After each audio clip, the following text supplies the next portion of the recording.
Bendito eres, Padre, Señor del cielo y de la tierra, porque revelaste los misterios del reino a los pequeños. Aleluya. Aleluya. Aleluya.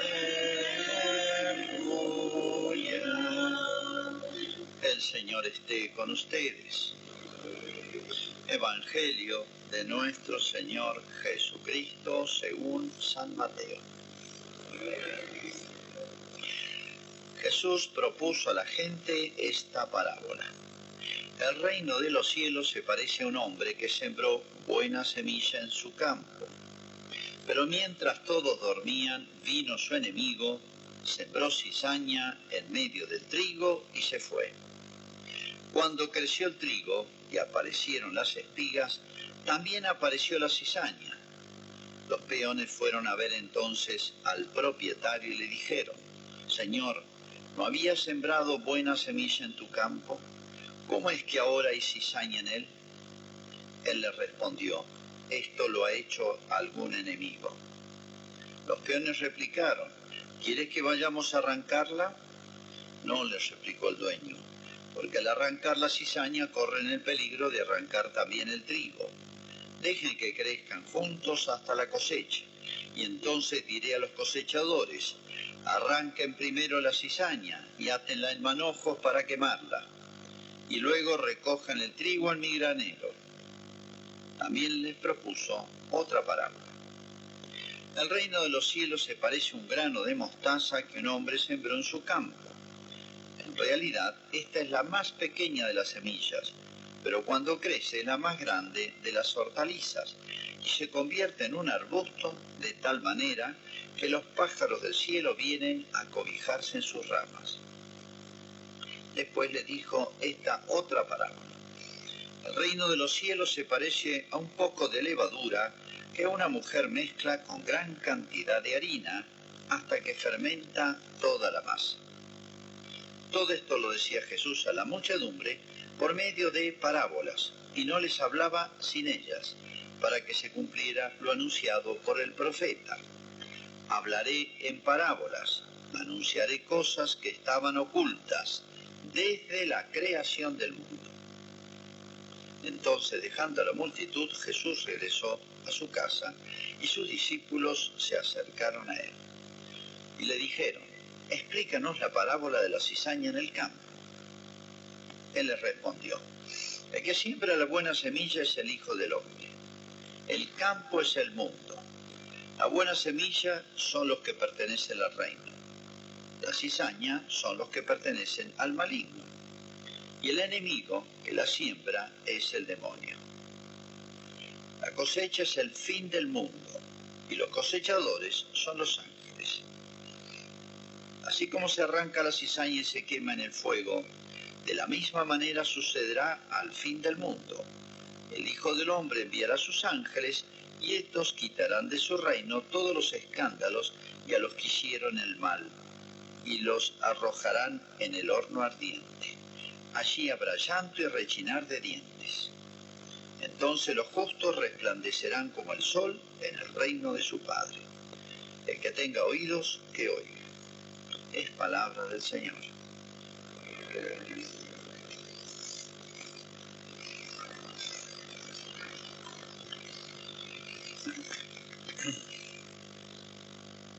Bueno, no quiero hablarles del COVID, que deben estar absolutamente saturados. Prende la radio, prende la televisión. ¿Qué tema? Hace 3, 4 meses nos vuelven locos con este tema. Más que el bichito, nos están afectando psicológicamente los medios, me parece. Aunque este medio, y saludo a todos los que están en L19, ahí Richard, no sé qué están los controles, que gracias a ellos podemos llegar con esta misa a tanta gente que está en su casa, por distintas razones o está lejos, no puede participar de la misa. Bueno, fíjense, Cristo habla una serie de parábolas, casi todas vinculadas a la semilla, como han visto, ¿no? Puede ser parábola del sembrador vez pasada, ahora estas y después viene otra. Pero bueno, una serie de parábolas son comparaciones. Parábolas son comparaciones, cuentitos que nos hacen entender a través de las cosas visibles, conocidas, sensibles, conocidas por todos, cosas invisibles, espirituales, que no se ven. Son difíciles de entender, pero a través de las comparaciones se hacen fáciles, ¿no?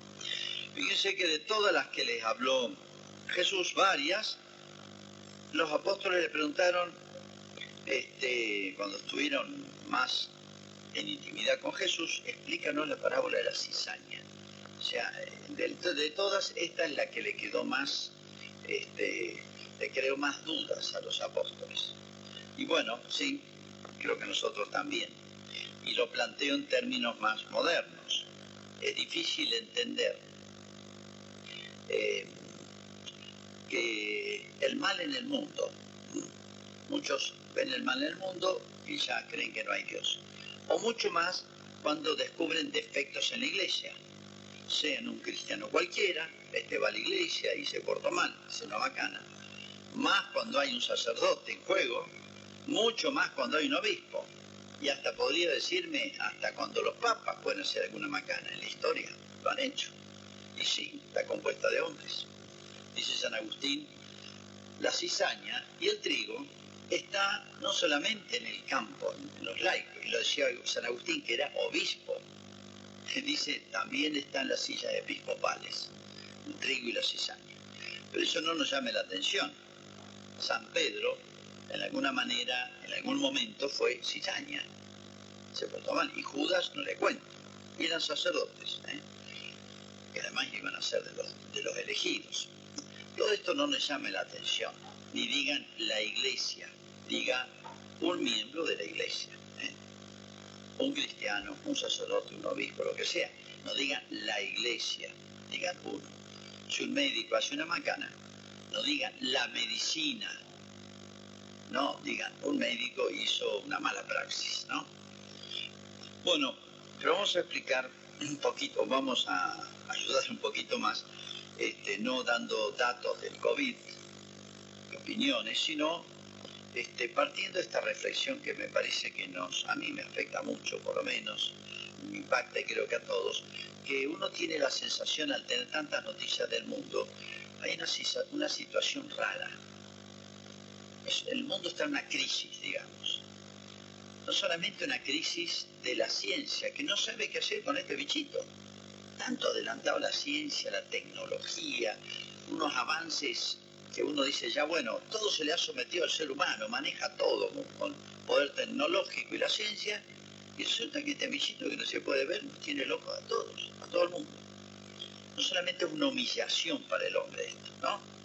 Ensoberbecido por los avances tecnológicos, sino que además ha desencadenado, y todavía no se nota del todo, una crisis económica. En la Argentina no sé qué va a pasar, estamos medio ahí de suma a todo esto. Va a haber una crisis política, militar, se van a reacomodar todos los bloques mundiales y ¿quién no le dice que esto puede desatar hasta una guerra mundial, ¿no? Las cosas están raras en el mundo y para peor, no hay líderes cristianos, no hay líderes con sentido común, con sentido moral, con sentido ético. Entonces, ¿quiénes son los que toman las grandes decisiones que van a reacomodar o desacomodar del todo el mundo? Personas, las multinacionales que tienen grandes poderes, todos estos grupos de presión que tienen poder político, económico, etc. Nada confiable por cierto. Bueno, entonces uno dice, qué débiles nos sentimos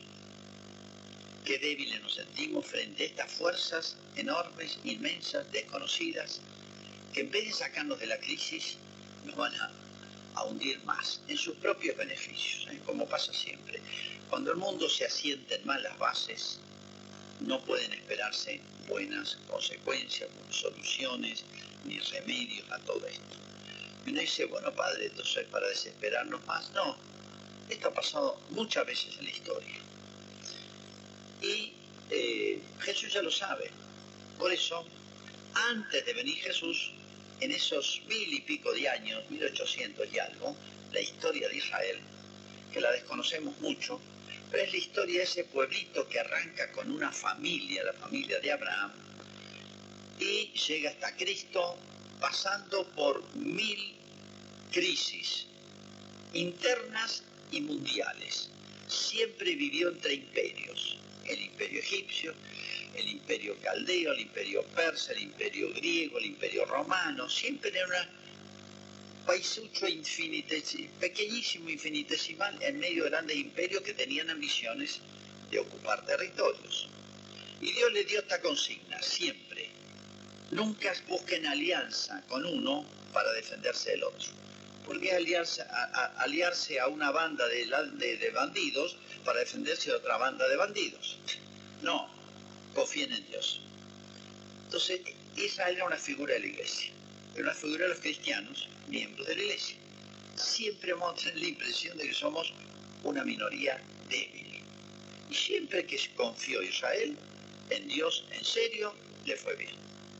Entonces, qué importante es esta lección, que a través de la historia de un pueblo, que se puede conocer y está todo en el Antiguo Testamento, veamos un poquito nuestra conducta en la historia de la iglesia. Ahora, la iglesia a la cual pertenecemos, estamos en situaciones parecidas, y les digo, no es la única, ni es la última, ni sé si es la más grave, pero Dios ha previsto todo. ¿Qué hicieron los cristianos en esos tiempos de crisis, donde no se sabía qué iba a pasar?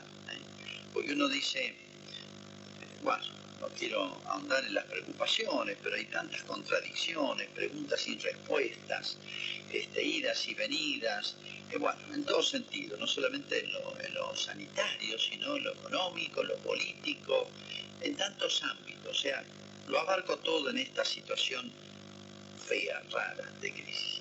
¿Qué hicieron los cristianos? Miren, desde Cristo ya la cosa vino dura. Bueno, en la época de Cristo ya conocemos, estaba esa, no solamente era de afuera los peligros para Israel, eran de adentro, ellos estaban divididos y ellos estaban corrompidos de adentro también, pero sin embargo era el pueblo elegido, y de ahí nació Jesús. Y siempre había un grupito bueno, el resto de Israel lo llaman los profetas, siempre había un grupito bueno, el resto de Israel, pequeño rebaño lo llama Cristo, como diciendo, miren, la mayoría de Israel, que es el pueblo elegido, los malos no eran los egipcios, los caldeos, los persas, los romanos, los griegos, también Israel estaba corrompida. Y bueno, miren, toda la jerarquía eclesiástica de Israel, salvo 2 o 3, condenó a muerte a Cristo. Peor, lo entregó a Pilatos. Miren si no era para dudar. Sin embargo, siempre Dios da luces. Bueno, siempre, desde que nace la iglesia, ya Cristo lo experimentó y los apóstoles lo vieron en la persona de Cristo, no lo podían creer, que la autoridad religiosa en pleno condenara a muerte a Cristo. La autoridad religiosa, el Sanedrín se llamaba. La autoridad civil lo condena a Cristo. El pueblo, entre comillas, que el pueblo era los que convocaron ahí, siempre los malos son más audaces que los buenos eran más, pero se dispararon. Siempre es una minoría de audaces. ¿Se acuerdan que piden la crucifixión para Cristo? Los 3 tribunales. Díganme si no era una situación tremenda. Y bueno, parecía extinguirse todo. Desaparecen los apóstoles, los buenos desaparecen, quedó el pobre Jesús solo con San Juan, su madre, María Magdalena, 5 personas. Parecía todo terminado. Pero miren, la iglesia es como un corcho. Segundo, usted lo suelta, salta de nuevo. Tiene la protección de Dios, como Israel. Aunque uno se sienta débil y frágil, tiene a Cristo. Y ahí está todo. Cristo resucitó, venció, y después empezó la expansión del cristianismo.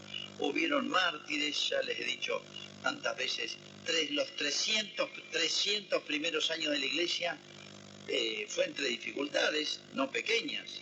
Tenía pena de muerte ser cristiano, o sea, prepararse para el bautismo, ir a misa, tenía pena de muerte. Murieron cientos de miles. Así creció la iglesia. Y uno dice, pero ¿cómo se sostuvo? Yo le diría en dos cosas, que es como una sola, que es Cristo. La Eucaristía y el sacerdocio. ¿Cómo se sostuvo la iglesia? La Eucaristía y el sacerdocio. ¿Por qué la Eucaristía y el sacerdocio? Porque Cristo dice, yo estaré con vosotros hasta el fin del mundo.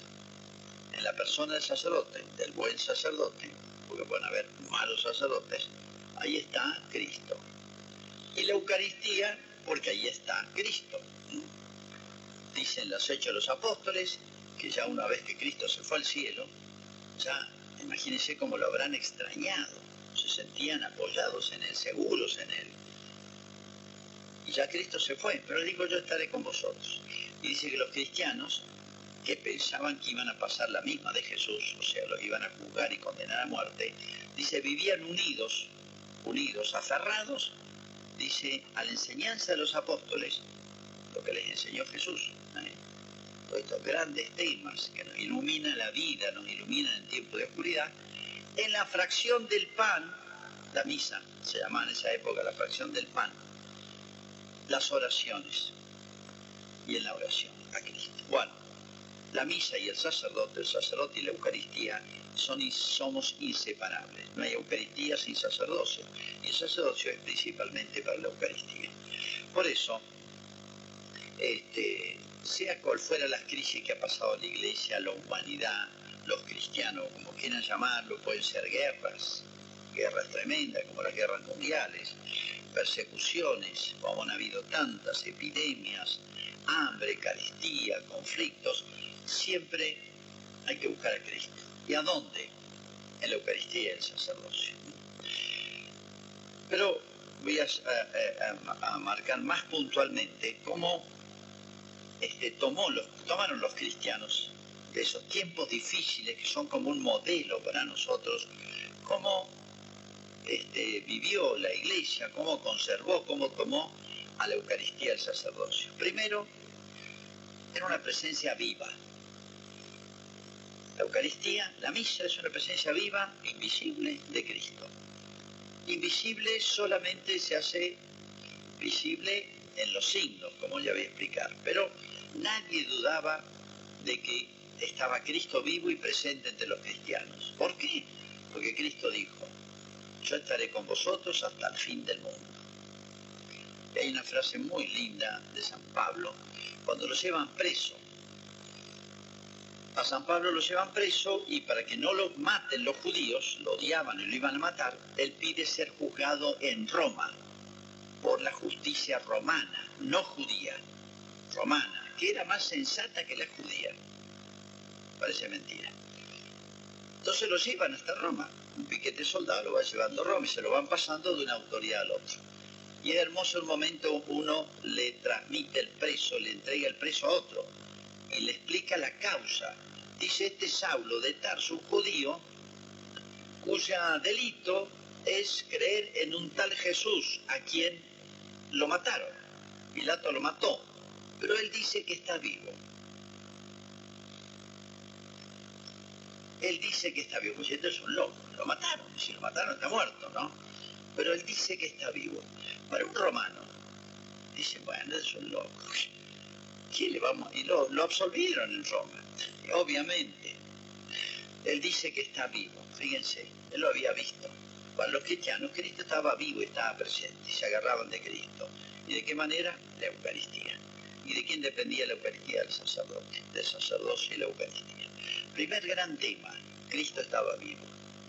Entonces hoy, pase lo que pase, se desate una guerra mundial mañana, haya calamidades, qué sé yo, lo que puede venir, algunos países están padeciendo más que nosotros. Bueno, pase lo que pase, Cristo está vivo y es como en la barca, ¿se acuerdan? Si está Jesús, Él puede calmar las tormentas. Por eso la Iglesia ha cuidado tanto la misa. Fíjense cómo el sacerdote, cuando consagra, después purifica, se fija hasta las partículas, ese platillo que se llama la patena, la limpia, se purifica, echa agua en los dedos, el agüita esa después la consume.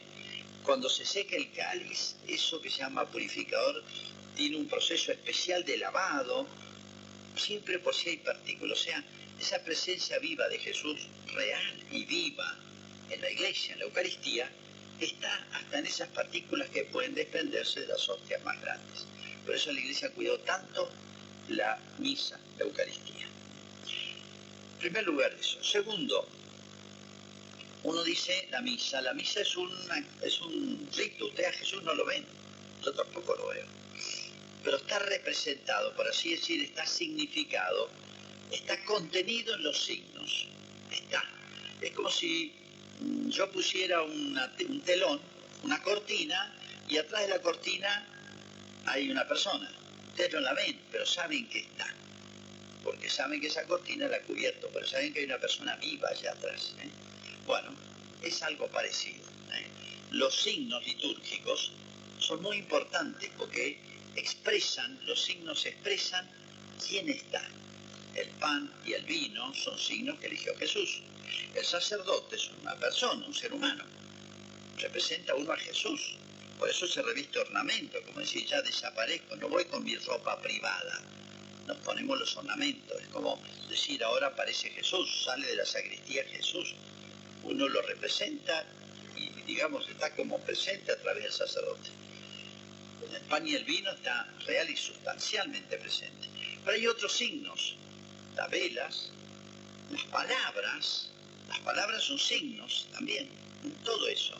Todo ese conjunto de signos, palabras, gestos, genuflexión, poner las manos así, elevar el cáliz, etc. Todos esos gestos, palabras, cosas, la vela, el color blanco, el mantel, el altar, la estructura del templo. ¿Vieron? Acá arriba es el lugar donde está Jesús. El sacerdote representa a Cristo, no al pueblo. Y ahí está el cuerpo.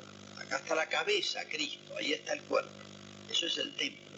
El lugar donde está el Cristo total. Cabeza y cuerpo, dice San Pablo. Cristo es nuestra cabeza. Bueno, hay muchos signos que uno no se da cuenta. Los santos siempre están. Como diciendo, la misa nos une a la iglesia del cielo, a la iglesia triunfante, la de los ángeles y de los santos. Por eso las imágenes, María siempre está, San José y otros santos, los que ya están en el cielo. Como diciendo, en este lugar donde va a aparecer Jesús, está inseparablemente unido de los ángeles y los santos que están con él en el cielo. Pero bueno, todos los ritos de la misa no los inventa el sacerdote. Yo no puedo hacer de la misa un espectáculo tipo Tinelli, que tengo que buscar cosas para entretenerlos ustedes. Yo represento a Cristo. Y todo el ritual de la iglesia lo cuida muchísimo. Lo cuida muchísimo. Solamente lo puede hacer el Papa. Cambiar las rúbricas, las cosas, los elementos de la misa. Yo no puedo cambiar la misa. Está indicado todo lo que tengo que hacer. Entonces, la misa no la invento yo. Como yo puedo inventar, qué sé yo. Si yo soy un animador de fiestas, está bien, uno tiene más o menos un guión, dice las mismas cosas, si es un cumpleaños de 15, si es un matrimonio, si es un aniversario. Uno más o menos, los animadores dicen casi las mismas cosas, pero puede improvisar. Esto no es, el cura no es un animador para entretenerlos ustedes una hora. Yo represento y actualizo lo que hizo Cristo. A través de esto tan sagrado y tan santo se llama la misa. Puede pasar que hayan visto cosas raras en alguna misa, pero bueno, eso no es culpa del sacerdote y no culpa de la iglesia. Por eso la iglesia siempre cuidó mucho y dio directivas. No es que cada cura hace, inventa, improvisa su misa. Y en cuarto lugar, como le decía, la liturgia entonces no la inventa el sacerdote, ¿no? Sino la actualiza, se puede decir. Y en cuarto lugar, el sacerdote obra en persona de Cristo. El sacerdote no es un representante del pueblo, es un representante de Cristo cabeza. Por eso se dice que el sacerdote obra en la persona de Cristo, en el momento de hacer esto. Si yo estoy almorzando o yo estoy tomando mate, no son acciones de Cristo, son mías. Pero cuando asumo este papel, por así decir, que nos entregó Cristo y celebro la misa, ahí es como si apareciera el Cristo que hay en uno por la ordenación. Pero bueno, el demonio nos pega. Sí, Cristo, ¿por qué dijo la parábola que le llamó la atención? Y bueno, Cristo dijo, miren, no todo va a ir redondo, ¿eh? Así como ustedes han visto trigo y cizaña acá en la pasión mía, todavía no había llegado, pero van a ver. Y más, en vida de Cristo, yo le empecé a cuestionar, ¿hay cizaña en la historia de la iglesia? Sí, estudien, uno que ha estudiado historia de la iglesia ya nada le sorprende. ¿Por qué? Porque está compuesta de hombres. ¿Por qué? Porque existe el demonio. ¿Por qué? Porque el demonio nos puede embarrar la cancha, como se dice, enturbiar el agua. Y sí, Cristo le dice a Pedro, mirá, el diablo te busca a vos para zarandearte como el trigo. Y lo zarandeó como el trigo, ¿se acuerdan? Cristo le advirtió a Pedro. Como diciendo, el demonio no está tranquilo cuando obramos bien. Se pone furioso y se mete y en broma, enturbia el agua. Por eso otra vez la iglesia tanto ha pegado y pega y pegará. Por eso Cristo le dijo a los apóstoles, velad y orad. Velad significa estar atentos, estar despiertos, usen la fe, vean, sean lúcidos, sean conscientes, no sean tontos, no se dejen engañar. Entonces, ¿de qué manera pega el demonio hoy? De muchas maneras. Miren, en primer lugar, hay pocos sacerdotes en el mundo, poquísimos. Hemos caído en los últimos 50 años, por decir, el promedio de crecimiento de la población y la población cristiana y de sacerdotes ha caído al menos del 50%. Hay pocas vocaciones. Está bien, es culpa nuestra eso, de nuestros cristianos, de nuestra familia, lo que sea, pero el demonio ha puesto su buena cuota. O uno ha visto, qué sé yo, tantos escándalos, yo no le voy a agregar, pues debe saber más que yo, o no sé. O verán ahora, por ejemplo, en estos momentos difíciles, en tantos lugares, te escucharán de parientes, el cura desapareció, cerró la iglesia y se fue. No, se nos exige a nosotros hacer todo lo posible para no separar, para que las iglesias queden abiertas, para que se pueda celebrar la misa, y hemos seguido celebrando, y los curas, cuando estaba todo cerrado, rezamos más todavía acá, pues si no nos agarramos a Jesucristo y nosotros nos encargamos, encabezamos eso, lo van a sentir ustedes, lo van a padecer ustedes. ¿De qué otras maneras? Muchísimas. Ustedes habrán ido a otros lugares. Dice, padre, qué misas raras. Parece un show, parece un espectáculo, parece una cosa evangélica, no sé qué. Sí, yo no pongo las manos en el fuego. En muchísimos lugares, y hoy casi diría la mayoría, los curas inventan la misa, cambian las palabras, transforman la misa en un espectáculo divertido. No es eso la misa. Entonces nos ha hecho perder el sentido de la misa. O este gran fenómeno que se llama de desacralización. Perder el sentido religioso y sagrado del templo, del sacerdote. Entonces el sacerdote tiene que vestir como todo, vivir como todo. El templo se usa para cualquier cosa, hasta la estructura del templo son salones multiuso. Misas así que parece, no sabe si es una fiesta, una reunión de amigos o qué. Habría que ver caso por caso, pero no le llegan de todo. Entonces, es una manera como el demonio también le pega en lo más sagrado, que es la misa, que es el sacerdote, que es el sacerdocio.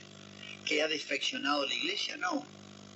Un cristiano, un sacerdote. Y usted tiene que distinguir entre el bien y el mal. Miren, en la historia han pasado cosas tremendas. Les pongo solo un ejemplo. Cuando se separó Inglaterra de la iglesia,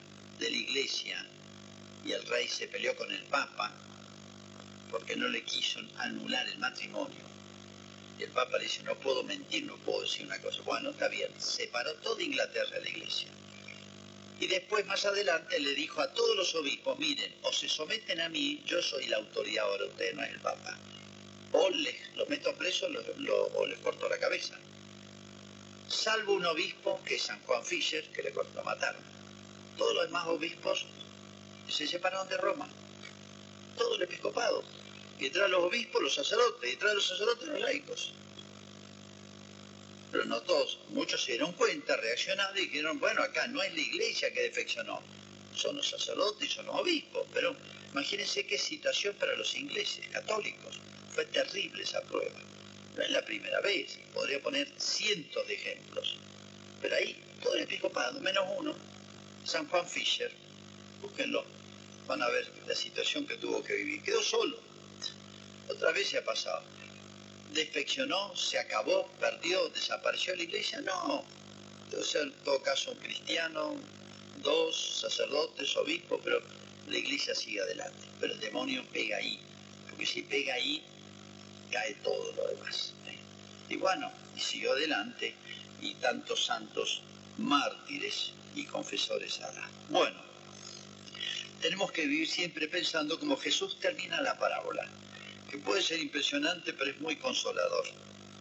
Dice, ¿quieres que arranquemos la cizaña y así puede prosperar el trigo? Dice, no, espere. A lo mejor al arrancar la cizaña, arrancan las buenas plantas. Como diciendo, ¿querés que hagamos justicia nosotros? No, pará. Como diciendo, usted, le dice a los apóstoles, muy entusiasta, ustedes no van a saber hacerlo. Se van a equivocar en el juicio, porque solo Dios sabe juzgar bien. Bueno, así como se arranca la cizaña y se quema, lo mismo sucederá al fin del mundo. El Hijo del Hombre mandará a sus ángeles. Quitarán de su reino todos los escándalos, los que hicieron el mal, y los arrojarán en el horno ardiente. Allí habrá llanto y rechinar de dientes. Pero los justos resplandecerán como el sol en el reino de su Padre. Un final hermoso, como diciendo, miren, la cizaña los va a hacer pasar mal por ahí en este mundo. La cizaña no es solamente el malo, sino que hace mal. No puede quitar la vida. La van a pasar por ahí, medio duro, medio mal. Pero agárrense de Cristo, agárrense de Dios y vivan siempre con la conciencia tranquila delante de Dios. Porque Dios es el que va a hacer justicia, no los hombres, es Dios. Aunque nos quedemos solos, aunque seamos pocos, bueno. Pero no perdamos de vista esto.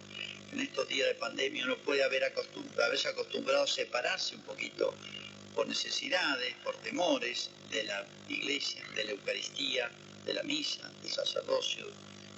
Las puertas están abiertas y bueno, muchos por temor, contagios legítimos, ¿no? Pero aunque sea a distancia, no nos separemos de Cristo. Obremos en conciencia, superemos esta crisis con ideas claras, que Dios es el que va a decir la última palabra. Vivamos siempre de cara a Dios y con la conciencia tranquila delante de Dios. Y ahora hacemos nuestra profesión.